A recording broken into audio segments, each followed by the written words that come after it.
ನೀನಾದೇನ serial ಭಾನುವಾರ ಸಂಚಿಕೆಯಲ್ಲಿ ಏನೇನೆಲ್ಲ ಆಗುತ್ತೆ ಅಂತ ಹೇಳ್ತೀನಿ ನೋಡಿ. ಅದಕ್ಕಿಂತ ಮುಂಚೆ ನನ್ನ ಚಾನಲ್ನ ಇನ್ನೂ ಯಾರೆಲ್ಲ ಸಬ್ಸ್ಕ್ರೈಬ್ ಮಾಡಿದರೆ ದಯವಿಟ್ಟು ಸಬ್ಸ್ಕ್ರೈಬ್ ಮಾಡಿಕೊಂಡು ವಿಡಿಯೋ ನೋಡಿ.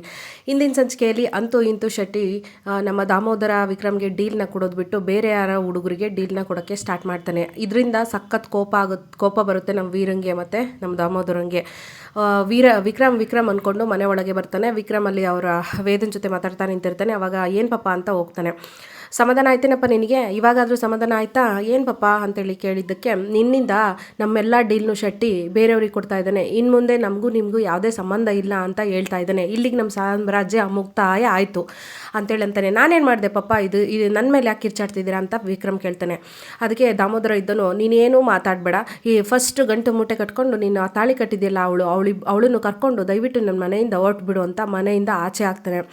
ಆವಾಗ ವಿಕ್ರಮ್ ಇದ್ದೋನು, ಪಾಪ ನನ್ನ ಮೇಲೆ ಯಾಕೆ ಹೋಗಾಡ್ತಿದ್ದೀರಾ, ನಾನು ಏನು ಮಾಡಿದ್ದೀನಿ ಅಂತ ತಪ್ಪು ಹೇಳಿ ಅಂತ ವಿಕ್ರಮ್ ಕೇಳ್ತಾನೆ. ಯಾವತ್ತು ನಿನ್ನಿಂದಾಗಿ ನನ್ನ ಈ ಸಾಮ್ರಾಜ್ಯ ಬಿತ್ತೋ, ನಿನ್ನಿಂದಾಗಿ ನನಗೆ ಕೊಡಬೇಕಾಗಿರೋ ಎಲ್ಲ ಡೀಲ್ನ ಆ ಶೆಟ್ಟಿ ಅಜಿತ್ ಕಡೆ ಹುಡುಗರಿಗೆ ಕೊಡ್ತಾ ಇದ್ದೋನು, ಅವತ್ತಿಗೆ ನಿನ್ನ ಪಾಲಿಗೆ ನಿಮ್ಮ ಅಪ್ಪ ಸತ್ತ. ಯಾವತ್ತು ಹುಲಿ ಅಂತ ಸಾಕಿದ ನನ್ನ ಮಗ ಪ್ರೀತಿ ಪ್ರೇಮ ಪ್ರಣಯ ಅಂತ ಹುಡುಗಿಯಿಂದ ತಿರ್ಗಕ್ಕೆ ನಿಂತ್ಕೊಂಡು ಆವತ್ತಿಂದನೇ ನೀನು ನನ್ನ ಪಾಲಿಗೆ ಸತ್ತೋದೆ. ನೀನು ನನ್ನ ಮಗನೇ ಅಲ್ಲ, ಚಲಾವಣೆಯಲ್ಲಿರೋ ನೋಟ್ನ, ಚಲಾವಣೆಯಲ್ಲಿರೋ ಕಾಯನ್ನ ಇಟ್ಕೊಂಡು ನಾನು ಏನೋ ಮಾಡಲಿ, ನೀನು ನನ್ನ ಮಗನೇ ಅಲ್ಲ, ತೊಲ್ಗೋ ನನ್ನ ಮನೆಯಿಂದ ಅಂತ ಅಂದ್ಬಿಡ್ತಾನೆ ದಾಮೋದರ ವಿಕ್ರಮ್ಗೆ.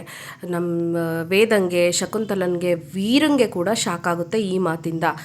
ಯಾಕೆ ದಾಮೋದರ ಈ ಥರ ಹೇಳ್ತಾನೆ ವಿಕ್ರಮ್ಗೆ ಅಂತಂದರೆ, ತನ್ನ ಎಲ್ಲ ಡೀಲ್ನ ಅಜಿತ್ ಕಡೆ ಹುಡುಗರಿಗೆ ಕೊಟ್ಬಿಟ್ಟಿರ್ತಾನೆ ಶೆಟ್ಟಿ. ಅಲ್ದಿರ ಇನ್ನು ಮುಂದೆ ನಿನಗೂ ನನಗೂ ಸಂಬಂಧ ಇಲ್ಲ, ಇನ್ನು ಮುಂದೆ ಏನಾದರೂ ಡೀಲ್ ಮಾಡ್ತೀನಿ, ಅದು ಮಾಡ್ತೀನಿ, ಇದು ಮಾಡ್ತೀನಿ ಅಂತ ನನ್ನ ಹತ್ರ ಏನಾದರೂ ಬಂದರೆ ನಿನ್ನ ಕತೆ ನಾನೇ ಫಿನಿಷ್ ಮಾಡಿಬಿಡ್ತೀನಿ ಅಂತ ಶೆಟ್ಟಿ ಬೇರೆ ಫೋನಲ್ಲಿ ದಾಮೋದರನಿಗೆ ಹೆದರಿಕೆ ಹಾಕಿರ್ತಾನೆ.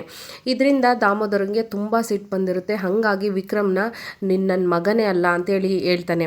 ನೋಡೋಣ ವಿಕ್ರಮ್ ಮನೆ ಬಿಟ್ಟು ಹೋಗ್ತಾನ, ಅದರಲ್ಲೂ ನೀನೊಬ್ಬನೇ ಅಲ್ಲ, ಅವಳನ್ನು ನಿನ್ಗೆ ತಾಳಿ ಕೊಟ್ಟಿರೋ ಅವಳನ್ನು ಕರ್ಕೊಂಡು ಈ ಮನೆಯಿಂದ ತೊಲಗು ಅಂತೇಳಿ ಹೇಳ್ತಿದ್ದಾನೆ. ಶಕುಂತಲನ್ಗೆ ಏನು ಮಾಡಬೇಕು ಅನ್ನೋದೇ ಗೊತ್ತಾಗಲ್ಲ.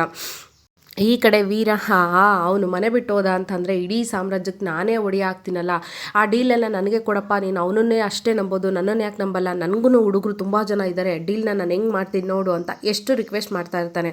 ಆದರೆ ದಾಮೋದರ ಒಪ್ಪಲ್ಲ. ಹುಲಿನೇ ಇಲಿನೇ, ವೀರ ನೀನು ಯಾವತ್ತೂ ವಿಕ್ರಮ್ ಆಗೋಕ್ಕಾಗಲ್ಲ, ವಿಕ್ರಮೇ ಬೇರೆ ನೀನೇ ಬೇರೆ, ನೀನು ವಿಕ್ರಮ್ ಜಾಗಕ್ಕೆ ಹೋಗೋಕ್ಕೆ ನೋಡಬೇಡ ಅಂತ ಯಾವಾಗಲೂ ಅಣಕಿಸ್ತಾ ಇರ್ತಾನೆ ವೀರನ್ನ.